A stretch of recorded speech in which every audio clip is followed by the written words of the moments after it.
let's look at how to make a perfect L sound. To make the perfect L, first take your chopstick or coffee stick. With the tip of the chopstick or coffee stick, you're going to go into your mouth and touch the top of your mouth behind the front two teeth.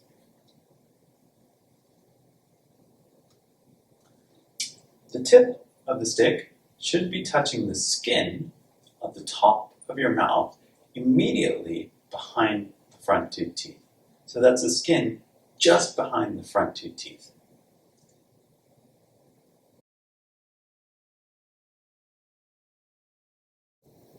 And once again. And one more time. Now, I'd like you to take your tongue, and the tip of your tongue is going to go to the position you just marked with the stick, behind your front two teeth, touching the skin on the top of your mouth, just behind those front two teeth. Lightly touch the skin on the top of your mouth with your tongue. And once again, behind the top two teeth, touching the roof of your mouth with the tip of your tongue.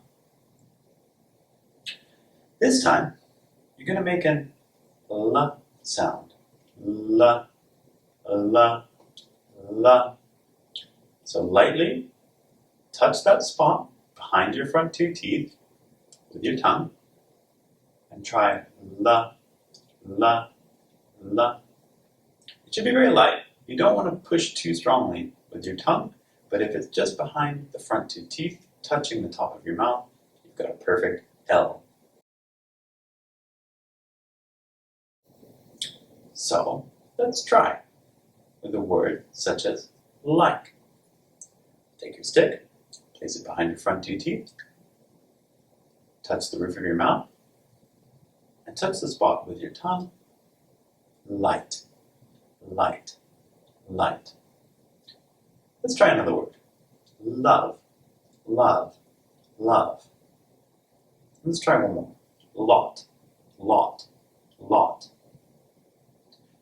This time, let's try a word with the L sound in the middle, such as pilot, pilot, pilot. Make sure on the L sound, the tip of your tongue is touching the roof of your mouth behind the front two teeth. Pilot, pilot, pilot. And finally, let's move the L sound to the end of the word for an example such as ball, ball, ball, or tall, tall, tall, or call, call, call. If the tip of the tongue is touching the roof of the mouth behind the front two teeth, you've made a perfect L sound. Thank you very much. See you next time.